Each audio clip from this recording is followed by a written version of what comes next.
बिस्मिल्लाहिर्रहमानिर्रहीम। Welcome to KP sir online training platform.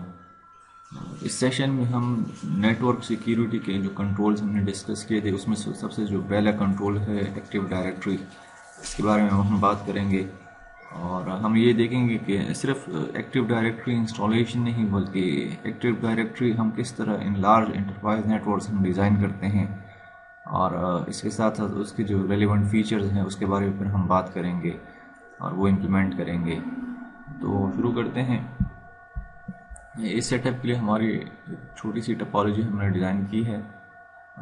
Basically active directory हमने last जो network security का curriculum तो उसमें डिस्कस किया था कि ये एक कंट्रोल है नेटवर्क सिक्योरिटी का, और इसके ज़रिए ये ऑथेंटिकेशन करता है यूज़र्स की। जब भी यूज़र्स आते हैं और नेटवर्क के अंदर परमिशन लेते हैं तो रिसोर्सेज को एक्सेस करने के लिए, तो यूज़र मस्ट बी ऑथेंटिकेटेड। तो active directory basically authentication and authorization server है इन एन एंटरप्राइज इन्वायरमेंट, और इसके पास एक डेटाबेस होता है। उस डेटाबेस के अंदर तमाम ऑब्जेक्ट्स की इंफॉर्मेशन पड़ी होती है। ऑर्गेनाइजेशन के अंदर जितने भी ऑब्जेक्ट्स होते हैं, यूज़र्स हो गए, कंप्यूटर्स हो गए, यूज़र के रेलिवेंट जितनी भी इंफॉर्मेशन है, उसके पासवर्ड, उसके कॉन्टैक्ट्स, ये तमाम इंफॉर्मेशन, इसी तरह ऑर्गेनाइजेशन के अंदर जितनी भी सर्विसेज हैं, सर्वर्स हैं, उन तमाम की इंफॉर्मेशन इस सेंट्रलाइज डेटाबेस के अंदर होती है। तो इसके फ़ायदे ये होता है कि इस सेंट्रलाइज डेटाबेस के ज़रिए पहले तो ऑथेंटिकेशन का काम करता है तमाम ऑर्गेनाइजेशन के लिए, और फिर इसी सेंट्रलाइज डेटाबेस के ज़रिए फिर जो एडमिनिस्ट्रेटर्स हैं, सिक्योरिटी एडमिन्स हैं, वो फिर पॉलिसीज़ इन्फोर्स करते हैं। उनके पास सिंगल कंसोल, मैनेजमेंट के एक सिंगल कंसोल होता है, और मैनेजमेंट, ईज ऑफ मैनेजमेंट, और फिर वहाँ से पॉलिसी इन्फोर्समेंट वो आसान होती है। तो मोस्ट लार्ज एंटरप्राइज नेटवर्क्स में यूज़र मैनेजमेंट के लिए और पॉलिसी इन्फोर्समेंट के लिए हमारे पास एडी सेटअप मौजूद होता है। तो इस सेटअप में हमने सिर्फ एडी इंस्टॉल नहीं करना, थोड़ा सा हमने चेंज किया कि सेटअप एडी एक सिनेरियो में पहले से इंस्टॉल्ड है, और हमने जो एडी इंस्टॉलेशन करनी है वो जियोग्राफिक लोकेशन के हिसाब से इंस्टॉलेशन करनी है। देखें, इस सिनेरियो में हमारे पास एक हेड ऑफिस, सबसे पहले केपीआईटीबी के नेटवर्क है। सपोज करिए this is a network of KPITB. अब केपीआईटीबी का जो हेड ऑफिस है वहाँ पर ऑलरेडी एडी इंस्टॉल्ड है, एक्टिव डायरेक्टरी इंस्टॉल्ड है, वहाँ पर सारी ऑथेंटिकेशन और ऑथराइजेशन के सर्विसेज हो रही हैं। वहाँ पर यूजर्स हैं, वो क्रेडेंशियल्स प्रोवाइड करते हैं and then they log into the network. तो हमारे पास जो केपी सर डॉट लोकल जो डोमेन है, this is the local DNS name space, और ये ऑलरेडी डिप्लॉयड है in the head office, headquarter office. और वहाँ पर एक डोमेन कंट्रोलर मौजूद है by the name of DC1, उसकी IP 90.100 है।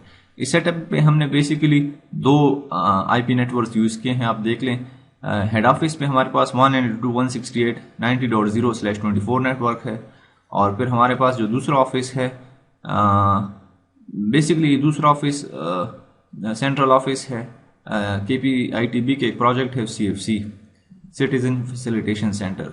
तो वो डिफरेंट लोकेशन में उनकी ब्रांचेस खुलेंगी, तो उसी के रेलेवेंट हमने सेटअप डिज़ाइन किया है। अब डिफरेंट फिजिकल लोकेशन में उनकी ब्रांचेस खुलेंगी, उसमें लेट से हमने एक लोकेशन ली है, पेशावर की लोकेशन ली है। तो वहाँ पर जो नेटवर्क IP है 10.10.0/24 ये ब्लॉक है।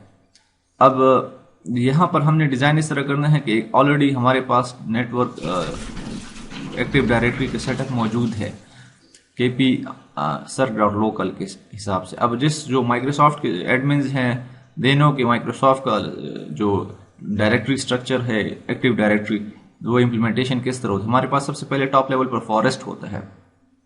फॉरेस्ट हम डिप्लॉय करते हैं, उसके नीचे पर हमारे पास ट्रीज होते हैं, और trees equal to basically domain. इस फॉरेस्ट के नीचे हमारे पास तमाम डोमेन्स होते हैं। Those domains can be new domains, और या those domains can be child domains, दोनों हो सकते हैं। टॉप लेवल पर हमारे पास फॉरेस्ट होता है, फॉरेस्ट के अंदर हमारे पास पूरी हायरार्की होती है। तो इस सिनेरियो में हमारा फॉरेस्ट डिप्लॉय है, जो first domain in the forest होता है वो फॉरेस्ट का रूट भी होता है, और वो उस डोमेन का रूट भी होता है।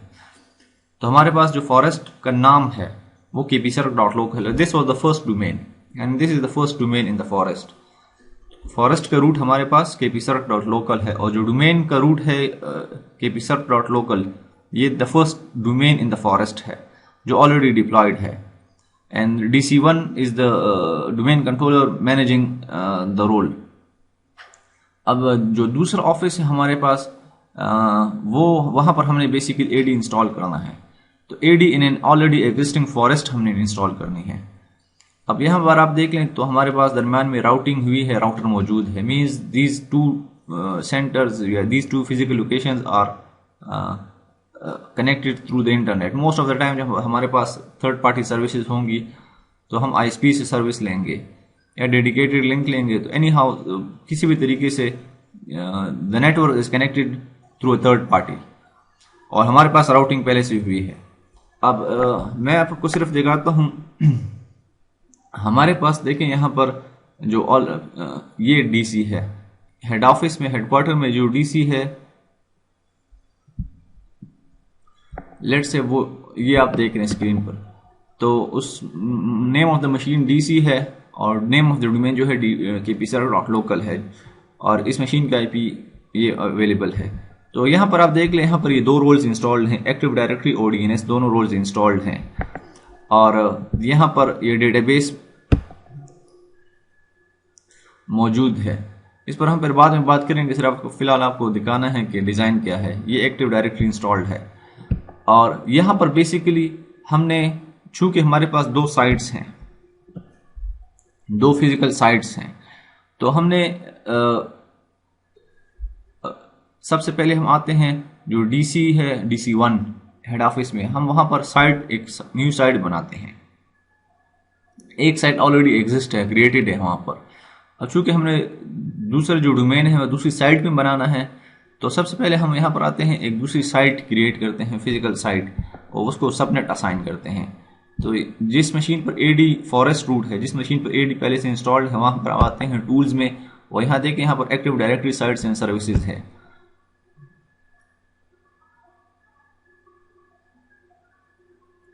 अब यहां पर देख लें, सॉरी, यहां पर एक site by the name of default first sight पहले से मौजूद है, और जो फर्स्ट डोमेन कंट्रोलर होता है वो पहले से वो इसी साइट में मौजूद होता है। जो आप जो डोमेन कंट्रोलर आप देख रहे हैं, ये इसी साइट में, डिफॉल्ट फर्स्ट साइट में मौजूद है। And this is the default first sight जब भी आप AD इंस्टॉल करते हैं। चूंकि अब हमने इस डिफॉल्ट साइट में वो दूसरा डोमेन कंट्रोलर डिप्लॉय नहीं करना है, तो हमने एक न्यू साइट बनानी है।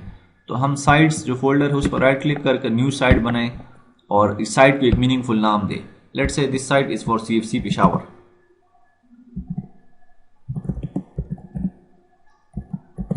साइट्स आपस में, दो साइट्स आपस में कम्युनिकेशन होगी इनके IP लिंक के जरिए, जो पहले से मौजूद है, जो राउटेड लिंक है उसका।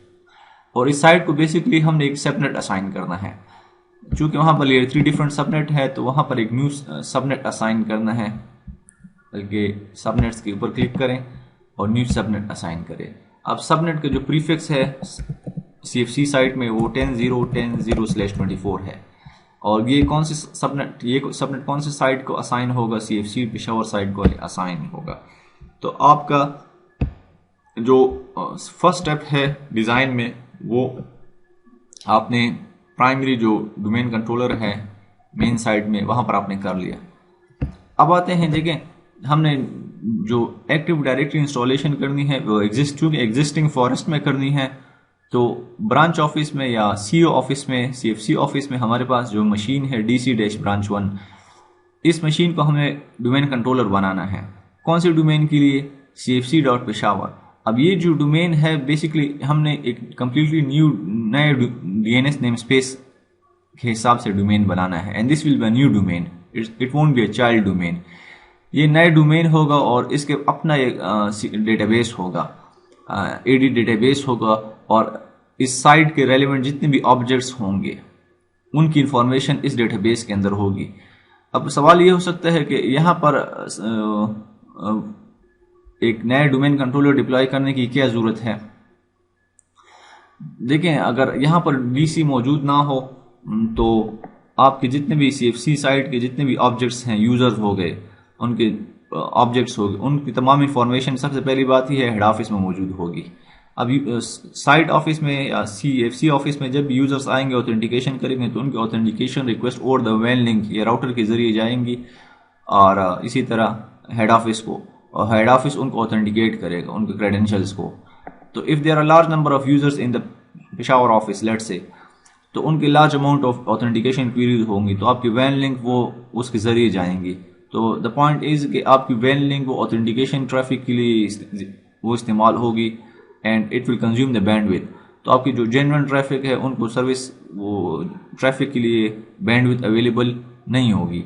और स्पेशली जब आपके users regular log in log of करते हों, उनकी 3 शिफ्ट्स हों, तो फिर यूजर्स चूंकि regular log on log of करेंगे तो उनकी ऑथेंटिकेशन क्वेरीज जाएंगी ओवर द वैन लिंक।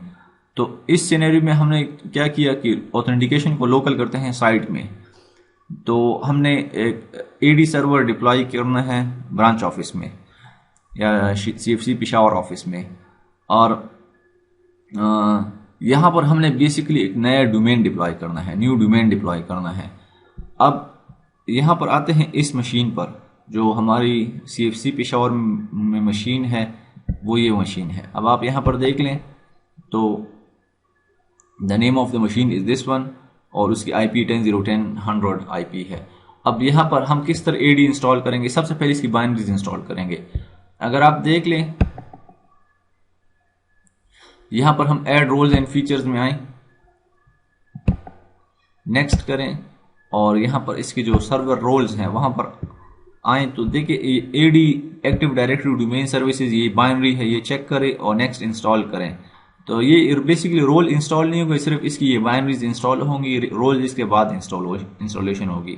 तो यहाँ पर आप देख लें active directory domain services stores information about the objects on the network and makes this information available to users and network admins. Storage भी करते हैं और फिर इंफॉर्मेशन को प्रोवाइड करते हैं upon the request, user request. तो हमारे पास ये रोल है फॉर AD। तो ये इसकी बाइनरीज इंस्टॉल्ड है। Once the binaries are installed तो यहाँ पर देखिए आपको येलो नोटिफिकेशन में येलो आइकन आपको नजर आएगा, मीन्स समथिंग जो है वो नोटिफिकेशन आपको मिला है और आपको पूछे जा रहे हैं कि प्रमोट दिस मशीन या this server to a domain controller. अब आपने प्रमोशन करनी है और रोल्स बाइनरीज इंस्टॉल कर दी हैं। Now you have to promote this machine to a DC।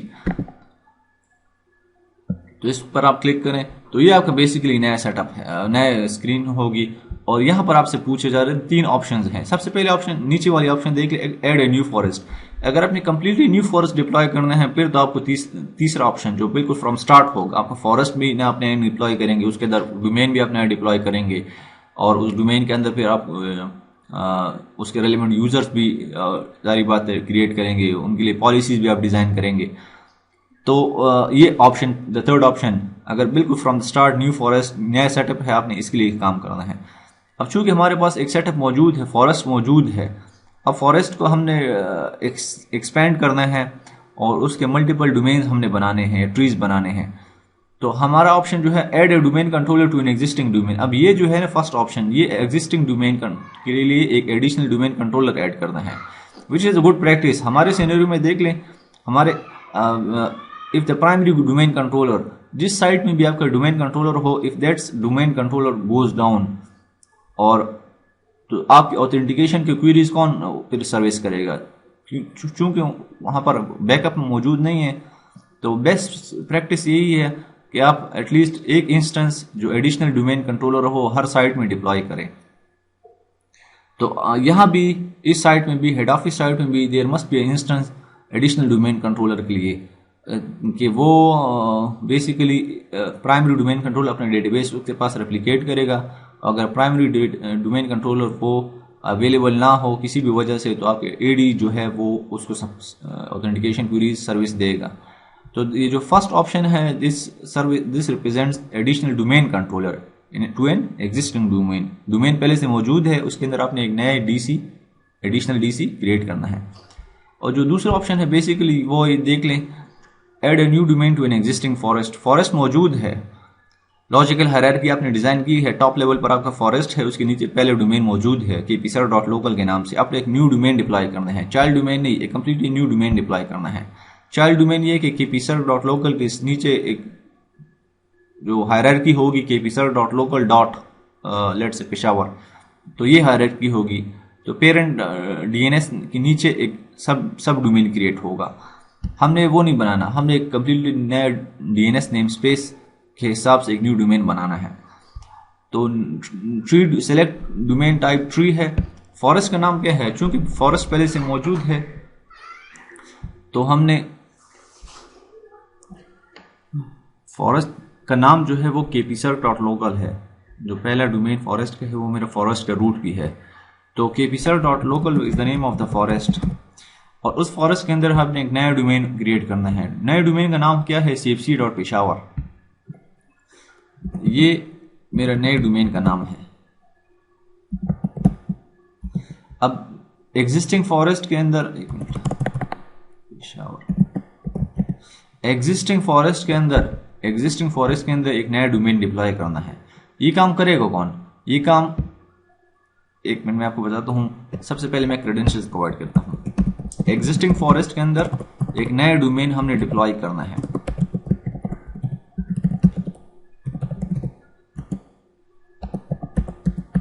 तो देखिए मैंने क्रेडेंशियल्स प्रोवाइड किए हैं। अब administrator@kpsar.local उसका पासवर्ड है।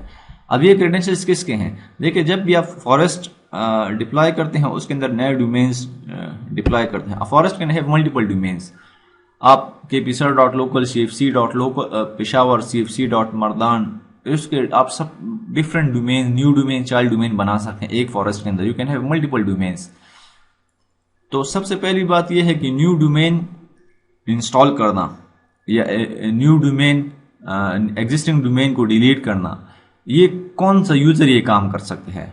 लेकिन जब भी आप फॉरेस्ट डिप्लॉय करते हैं तो जो आपका फॉरेस्ट का रूट डोमेन कंट्रोलर है, हमारे सिनेरियो में दिस मशीन DC1, ये आपके फॉरेस्ट का रूट है। ये DC डोमेन कंट्रोलर फॉरेस्ट का रूट है। इसके पास अगर आप active directory users and computers में जाएं तो इस फॉरेस्ट रूट DC के पास यूजर्स कंटेनर पर आए तो देखिए यहां पर वो डिफॉल्ट यूजर्स हैं या डिफॉल्ट ग्रुप्स हैं। तो यहां पर दो ग्रुप्स ऐसे हैं जो सिर्फ और सिर्फ इस डोमेन कंट्रोलर पर होंगे। डोमेन कंट्रोलर तो ये भी बनेगा, यहां भी यही यूजर ग्रुप्स होंगे। लेकिन जो आपका फॉरेस्ट का DC है ये वाला, तो इसके पास बेसिकली दो रोल्स ऐसे होते हैं जो किसी भी डोमेन कंट्रोलर के पास, फॉरेस्ट के बाकी डोमेन कंट्रोलर्स के पास नहीं होते।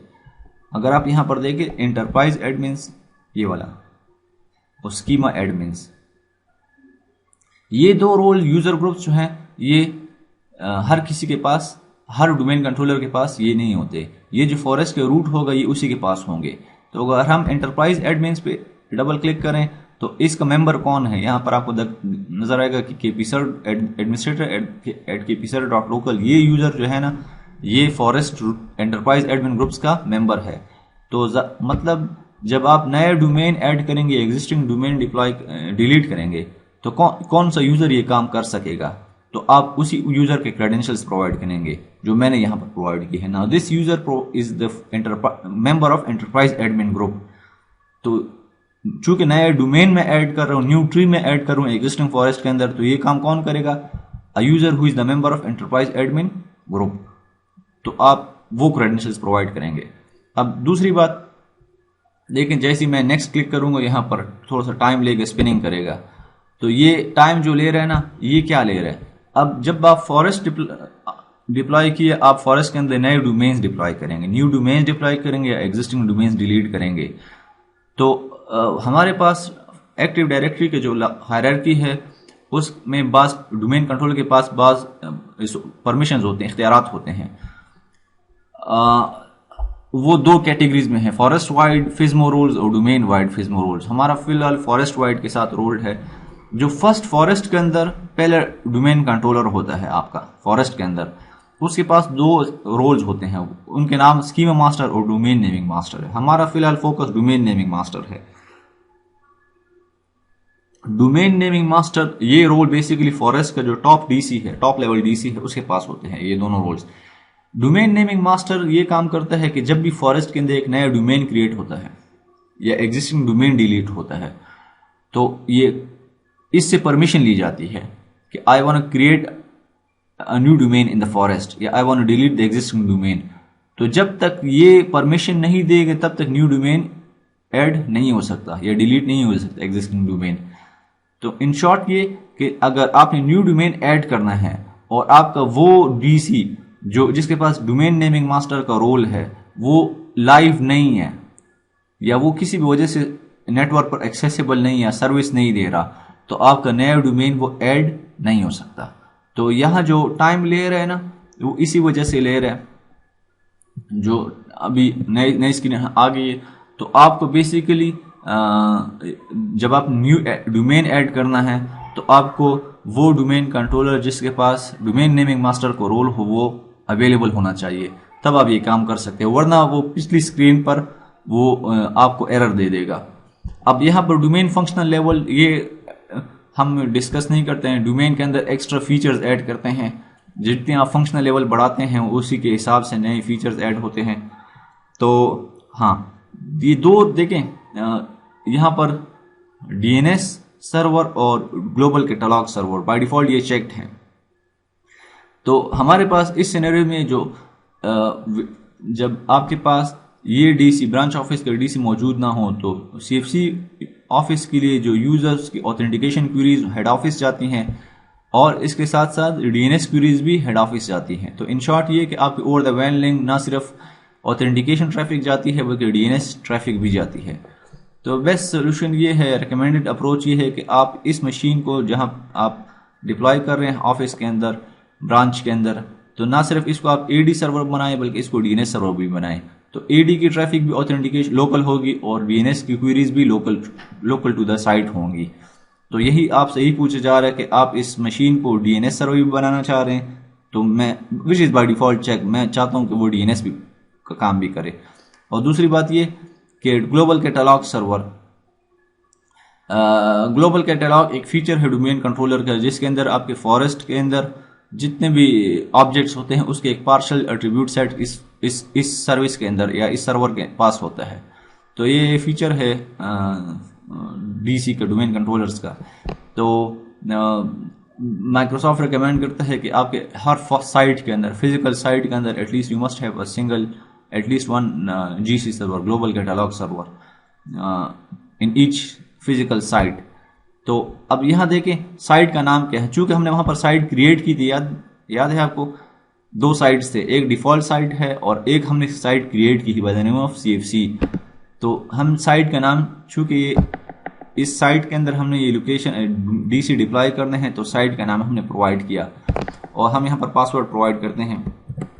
अब ये पासवर्ड क्या है, जब आप एक्टिव डायरेक्टरी की बैकअप लेते हैं और किसी भी वजह से आपके डोमेन कंट्रोलर कॉम्प्रोमाइज होता है और आप कल को रिस्टोरेशन करते हैं तो आपसे पासवर्ड मांगा जाएगा। तो ये वो डीएसआरएम पासवर्ड है, रिस्टोर मोड पासवर्ड है। जब आप रिस्टोरेशन करेंगे एडी की और तब से आपसे एक पासवर्ड मांगा जाएगा तो ये वो पासवर्ड होगा। तो इसको नोट करें, इसको संभाल कर रखें, जब भी आपको एडी की रिस्टोरेशन चाहिए होगी आपसे पासवर्ड मांगा जाएगा। तो अच्छा, डेलीगेशन हमने नहीं करने, डीएनएस भी साथ इंस्टॉल होगा। हमारा net BIOS basically name resolution का पुराना प्रोटोकॉल है, माइक्रोसॉफ्ट का प्रोप्राइटरी प्रोटोकॉल है और इसकी जगह आजकल डीएनएस ने ली है। तो अभी तक माइक्रोसॉफ्ट के सर्वर्स पर इनके सपोर्ट मौजूद है। अच्छा, पाथ आपसे पूछा जाएगा नेक्स्ट स्क्रीन पर कि कौन से ये जगह पर आपने इंस्टॉल करना है। ये वो डेटाबेस है, the name of the active directory database, जिसके अंदर ऑब्जेक्ट्स की इंफॉर्मेशन स्टोर होती है। तो ये वो डेटाबेस है एनटीडीएस, इसके अंदर तमाम ऑब्जेक्ट्स की इंफॉर्मेशन स्टोर होगी। अब बाय डिफॉल्ट देखें और लॉग फाइल्स, इस डेटाबेस के लॉग फाइल्स आपके पास एक पाथ है और सिसवॉल, यहाँ पर आपकी जो ग्रुप पॉलिसीज हैं यूजर या मशीन्स के लिए वो इस सिसवॉल फोल्डर के अंदर पड़ी होंगी। तो ये तीनों टाइप ऑफ फाइल जो हैं देखें ये सी ड्राइव, रूट ड्राइव में है, which is not best practice. Good practice ये है कि आप इसको डिफरेंट ड्राइव में apart from the root drive इसको आप डिप्लॉय करें। हमारे पास चूंकि इस वक्त एक ही ड्राइव है तो इस वजह से मैं मजबूरन इसको सी ड्राइव में इंस्टॉल करूँ, लेकिन बेस्ट प्रैक्टिस ये है कि इसको आप सेपरेट ड्राइव में apart from the system drive वहां पर आप इसको प्लेस करें। इसके नेक्स्ट करें और प्रीरिक्विजिट्स चेक करेंगे आप जो आपने ऑप्शंस ऊपर सेलेक्ट किए हैं वो आपसे पूछा जाएगा। प्रीरिक्विजिट्स चेक आप वो करें और देखें जब आप ये चेक्स परफॉर्म होंगे प्रीरिक्विजिट्स के आपको ऑप्शन दी जाएगी यू वांट इंस्टॉल इट और नॉट। जब आप इंस्टॉलेशन क्लिक करेंगे तो इंस्टॉलेशन स्टार्ट होगी। अब इस यहाँ तक तो हमने फिलहाल ये डिस्कस किए कि how to design an AD in an existing forest, in an existing environment में हम एडी को किस तरह डिज़ाइन करते हैं फिर उसको किस तरह इंस्टॉल करते हैं। ये एडी के बाद दूसरे फीचर्स जो हैं ये हम अगले वीडियो में इसको कवर करते हैं। फिलहाल ये इंस्टॉलेशन स्टार्ट हो जाए तो देखें अब ये kpserver.local के एक सेपरेट एडी डेटाबेस होगा जिसके अंदर हेड ऑफिस की ऑब्जेक्ट्स की इंफॉर्मेशन पड़ी होगी और cfc.peshawar के एक सेपरेट एडी डेटाबेस होगा जिसके अंदर आपकी जो साइट ऑफिस है उसकी इंफॉर्मेशन ऑब्जेक्ट्स की इंफॉर्मेशन पड़ी होगी। और देखिए यहाँ से इंस्टॉलेशन स्टार्ट होगा तो इंस्टॉलेशन जैसी इट विल टेक टाइम तो स्टार्ट होगा। हम फिर नेक्स्ट वीडियो में इसको एक्सप्लेन करते हैं इसके जो रेलिवेंट फीचर्स हैं एडी के।